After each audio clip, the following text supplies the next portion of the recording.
Merhaba arkadaşlar, ben Stein Age of Empires Mobile'ın yeni bir çark videosundan sizlere merhabalar. Artık globaller olarak da 4. sezona giriş yaptık. Şu anki çarkımız zaten ilk gelecek çark. Kiros ve Timur çarkı. Burada ben Timur 3 yıldız yapacağım. Yapmaya çalışacağım. Elimde bulunan 396 bin imparatorluk parası ve 32 tane çevirme jetonuyla beraber. Kiros'u da sadece açıp şimdilik bırakacağım. Zaten hani arkasına koyacağım bir Mansa Musa'nın yüksek bir yıldızı yok. Alt yapımda olmadığı için zaten çok da mızraklı komp üzerinden ilerlemediğim için çok bir gerek duymuyorum. Şimdi orta yatırımcı olduğum için 3 tane kompum var zaten. Ramses, Mulan bir de ekstrasına Lubum var. Yani dördüncü bir kompu kaldıramam. O kompu yapsam dahi sizlere de öyle tavsiye ederim. Yapsam dahi arkasını dolduramayacağın için ne bileyim zırhlarını fullleyemediğin için, gemilerini fullleyemediğin için bu konuda o kompta geçerli performansı alamazsınız. Hiçbir kompta alamazsınız arkasını doldurmaz sürece. Şimdi buradaki Timur'u alma nedenlerinden bir tanesi bende bulunan Mulan ve yanında bulunan da ekstrasında Lubu için kullanabileceğim ortak bir kahraman. Bunu özellikle defans ve hasar arttırma özelliklerini kullanabilirim. Şu anda Guan Yu var benim elimde. Bir de bu ikisi arasında bir tercih yapacağım. Biliyorsunuz ki Guan Yu genellikle hasar odaklı, kritik odaklı bir kahraman. Yani komptaki hasar artışını sağlayan. Burada daha çok defansif takılan bir kahramandır. Bunların tabii ki detaylı ikisi arasındaki bir videoyu da sizlere ekstra çekmeyi düşünüyorum. Guan Yu mu Timur mu? Çünkü bu arada çok fazla soru var bunlarla ilgili. İkisinin e, alanı biraz farklı. İkisini ayrı ayrı konuşacağız. Şimdi sizle de çark yapalım. Videoları karıştırmayalım. 10 tane yaptıktan sonra arkadaşlar Kiros'u açacağım. Buradan onlu madalyayı Kiros için alacağım. Kiros açtı kalsın. Ondan sonra Timur üzerinden devam edeceğiz sizlerle beraber. Umarım yaparız. Şöyle bir beşli çevirdim. Bir tane geldi. Bir beşli daha çevirdim. İki tane geldi. Şimdi bunu Timur'u çevirdim Kiros'a. Siz de açmak istediğiniz kahramanlar için pardon 20 de açılıyordu. Siz de açmak istediğiniz kahramanlar için ilk 10 madalyayı bu şekilde alabilirsiniz. Çünkü niye? Biliyorsunuz ben 30'lu bile çıkardığımız oldu. Tek beşli de. O yüzden şimdi 30'lu falan çıkmasın diye öncelikle Timur'u çeviriyorum. Ha, çıkarsa en azından Timur'a çıksın. Şöyle ikili geldi. Beşli vurduğumuzda birli geldi. Tekrar vurduk. Hiç gelmedi. Şuradan şimdilik çevirebiliriz Kiros'umuza. Kiros'un madalyasını aldık. Kiros'u açmış bulunduk. Artık benim Kiros'la bir işim yok. Buradan Timur çarkına devam edeceğiz. Şimdi kendi eski taktiğimiz vardı. O artık işe yaramıyor. Nasıl yapıyorduk hocam? Şöyle bir vuruyorduk. İki vuruyorduk. Böyle bir tane madalya geldiği zaman sonra bir beşli vuruyorduk. Genelde onlu alıyorduk yani o zamanlarda. Tabii ki bunlar hepsi hurafe şeyler. Mesela vurduk bir tane onlu gelecek diye düşünüyorduk. Gelmedi mesela. Hani şurada bir beşli var. 20'li deneyim 50'liler falan çok kazık hocam. Gerçekten hiçbir şey çıkmıyor. Etkinlik ödülleri kazandın diyor. Tamam bir tane onlu aldık mı? Yok. Onluya tamamlandı ama bir tane onlu gelmiş olabilir ya da çok birli geldi. Şöyle Timur açıldı. Ne verdiğini göster. Kral. Bak 11'li geldi mesela 20 tane de. Şöyle bir 20'li daha basalım. Onayla diyelim. 8 madalya. Bir 20'li daha basalım.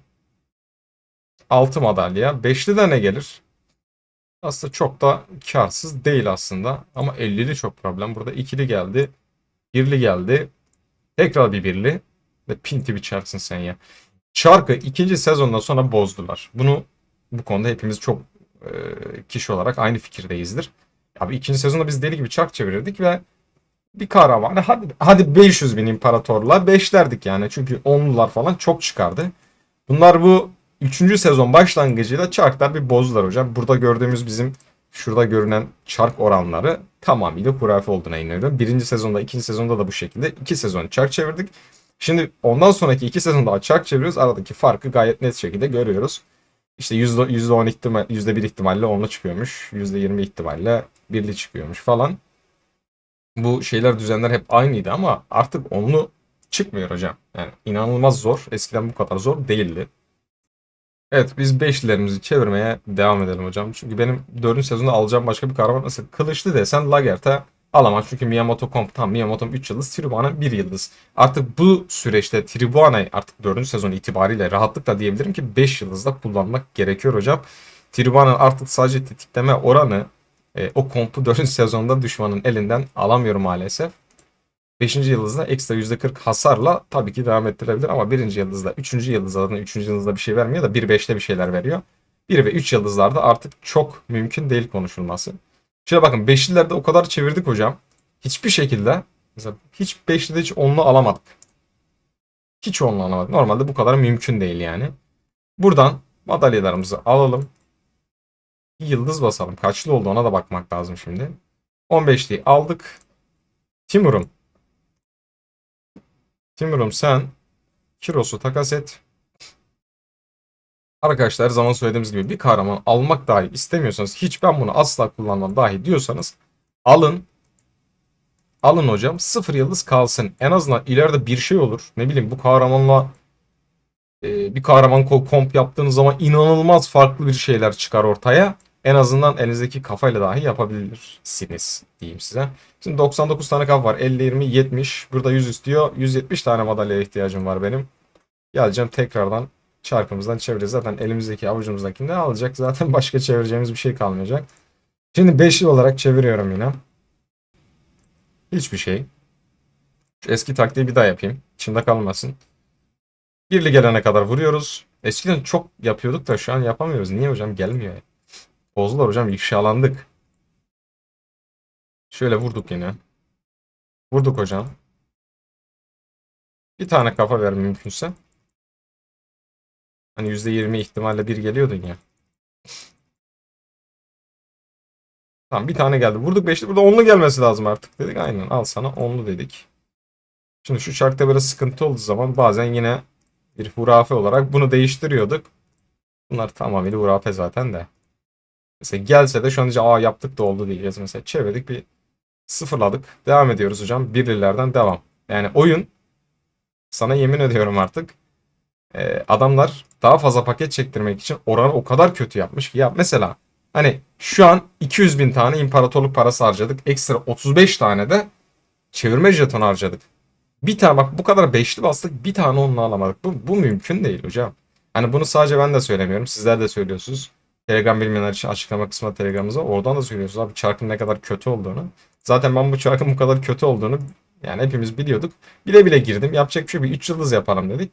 Hani 380 bin mi ne, öyle 365 bin öyle bir imparatorluk parasıyla başladık. Daha 3 yıldız yapamadık. Kaldı ki sen 5 yıldız yapacaksın.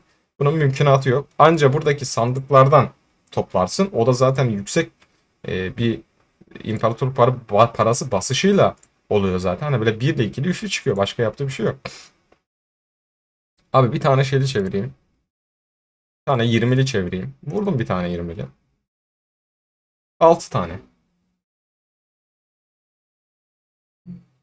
Yani her 5'i de 2 tane bile gelmemiş. Mesela bir 20'li daha vuralım.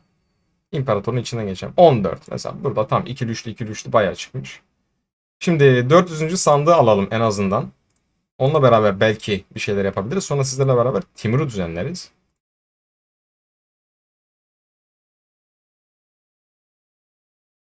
Kaç yaptık hocam? 400. Tamam, bunu da aldığım zaman kaç kalıyor? Rezalet hocam. Çark inanılmaz rezil. Yani 3. sezonda da rezildi. Şu an sanki daha mı rezil ya da aynı rezillikte devam ediyor. Çözemedim.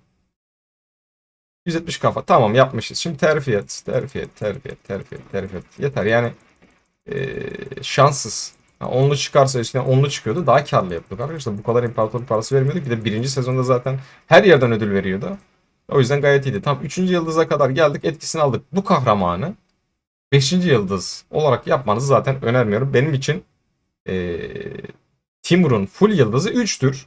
Çünkü 5. yıldızda zaten daha öncesinde çok çok açıkladığımız gibi ve Guan Yu'yla Timur videosunda çok detaylı açıklayacağım gibi, 3 saniyede bir atıyorum size 0.75 defans daha az düşürüyor. Yani bunun için ben değmez diye düşünüyorum. Tabii ki siz diyorsanız ki benim komplarım çok sağlam, bende para da var, her zaman dediğim gibi ben bunu 5 yaparım, o küçük etki bile benim için önemli derseniz tabii ki yapabilirsiniz, ama Guan Yu'nun full yıldızı 3'tür hocam. Bunu net şekilde size söyleyebilirim. Şimdi sizlerle beraber imzasını yapalım. Onları bir güncelleştirelim. Bir kompa koyalım. Oluyor mu olmuyor mu bir bakalım. Evet abiler, arkadaşlar, kardeşler. Şimdi her zaman bunu söylediğim gibi. Oyunun mantığını öğrenin. Yani işte şu yayıncı bunu demiş, işte Stein şunu demiş, o bunu demiş diye yaparsanız hocam, aslına bakarsanız belki sizin kompunuzdaki tür farklıydı ve siz bunun imzalarını farklı yaparak kompunuzu bozdunuz. Herkes için işler değişir. Mesela mızraklar genelde tank kahramanlardır. Mızraklar kahramanlarda, mızrakların kendisi de sahada çok sağlam dururlar. Biraz daha hafif hasar atarlar. Ben bu tarzı sevmiyorum. Mesela ben dayanıklı olmak yerine orta dayanıklı olayım ama yüksek hasar çıkartayım kafasındayım. O yüzden aslına bakarsanız bu sizin tarzınızı yansıtır. Yani bu Bu yayıncı şunu yaptı, bu oyuncu yani yaptı, bakmanıza gerek yok. Mesela ben Louv'u yaptım. Memnun muyum? Çok memnunum hala. Çünkü benim amacım o. Zaten benim amacım tamam. Orta düzey dayanıklılığım olsa da yüksek hasar çıkartıp ortalıkta işte daha yüksek ölü çıkartıp daha yüksek ne bileyim erdem kasıp olaydan çıkmak ya da toplu alan savaşları için ben bunları kendim için hazırladım. Sizler de diyorsanız ki kimi insanlar diyor ki hocam ben diyor şu komp yaptım işte Richard Kiros şu yaptım. Çünkü ben dayanıklı olmak istiyorum. Sağda alanda durmak istiyorum. Gayet mantıklı. Gayet mantıklı bir durum hocam. Tabii ki bu sizin oyun tarzınızı belirtir. Fakat şimdi Timur'da da koyacağımız kompa göre işler değişecek. Mulan'a koyarsanız imzalar değişir. Lego'ya koyarsanız imzalar değişir. Şimdi burada zaten ana komutan olarak kullanmayacağımız için egzotik süvari bölümü bizleri ilgilendirmiyor. İkinci imza becerisi ilgilendirir. Sadece ana komutansa biliyorsunuz ki ana komutan becerisi etkinleşir. Düşmanı zaten yüksek hasarla attığınız zaman düşman 50K'lara, 40K'lara, 30K'lara düştüğü zaman size zaten verebileceği çok bir hasar kalmıyor. Bunun yanında birlikte nalda hasarı %15 azaltıyor. Bundan sonra kahramanın kumanda olarak görev yaparken diyor burası iptal. Kumanda olmadığı için bu imza becerisi bir geçerlilik sağlamıyor. Her 9 saniyede bir %30 arttırır diyor hasarı. Şimdi diyor ki ben ana komutan yaparsam beni bundan sonra kahraman kumanda olarak görev yaparken verdiği hasarı her 9 saniyede bir %30 arttırır. Birliklerin ikincil kumandan olarak görev şimdi ileride Musa'yı atıyorum Fatih Sultan Mehmet'e ana komutan gibi gördüğümüz gibi Timur'u da belki ileride görebiliriz. Farklı fantaziler denenebilir bununla ilgili. Aslına bakarsanız bunun denemesini biz de yapabiliriz. Çünkü ana komutan becerileri de ekstra sunulmuş burada. Biliyorsunuz ki Age of Empires Mobile genelde şey yapıyor. Bir komp sunuyor. O komp çok çürük de olsa bir yerden bir buff veriyor. Nerf veriyor. Bir kahraman kendi istediği, kendi önerdiği düzeye getirtiyor. Biri ve de yaptığı gibi zamanında. İkinci kumanda olarak görev yaparken aldığı hasar ise %15 azaltır diyor. Bu etki her 3 saniyede bir 3,1 azalır. Bu da 5. yıldız imzası ile tetiklenen ve eşleşen bir durum. Bunu da detaylı anlatacağız. Şimdi imza becerisine gelelim. Guan Yu madem çektik ikisini karşılaştırmayacağım şu anda ama sizlere ben tavlı çelik imza becerisini zaten çok aman aman beğenmiyordum hocam. Ama şimdi gidip de bu kahraman zayıf nokta hasarı vermek istemiyorum. Çünkü bu yapabilirsiniz. Şekli takip zayıf nokta ile buna hasar da çıktısı verdirtebiliyorsunuz. Atarım kompunuza geyik koymuşsunuzdur yüzük olarak. Geyiği koyduğunuz zaman ne yapıyor? Düşmandan alıyor. Herhangi bir kahramanınıza gücü veriyor. Hasarı veriyor. Şimdi burada zayıf noktaları bunu alırsınız. Oraya ne bileyim geyik koyduysanız 3 kahramanda hasar veriyorsa daha da iyi hasar çıkartabilirsiniz. Atıyorum 2 destek kahramanın olduğu bir tane atakçı kahramanın olduğu bir kompta 100'ün denk gelme ihtimali düşük geyiğin. Niye? Çünkü geyik bir tane kahraman veriyor. Şans eseri 2 destek olduğu zaman da şans düşmüş oluyor. Yani hasar veren komutana gelme şansı. Zayıf noktada şefli takipte hasar çıkartabiliyorsunuz. Tavlı çelikte iyileştirme yapıyor. Şimdi tavlı çeliği çok beğenmiyorum ama defans olarak kullandığım için ben buna bir eleştirel. Bu da kullanacağım için bir tane eleştirel alıyorum. Eleştireli değiştirdim. Buraya geldim. Şimdi mor becerilere de bakacağız birazdan. Zırh delici var. Tıpkı Atilla'da genellikle ve çoğunlukla kullanıldığı gibi zırh delicimiz de var burada. Normal saldırı yaptıktan sonra düşman birliğine kudret hasarı verebiliyor. Kudret bonusu düşmanların zırhını 3 saniyede şu kadar azaltıyor. Şimdi bunu fulllemek ben başta bir mor olarak da gidebilirim. Çünkü hasar verecek. Hasardan sonra ekstrasında da zırhını azaltacak düşmanın zırh deliciyle.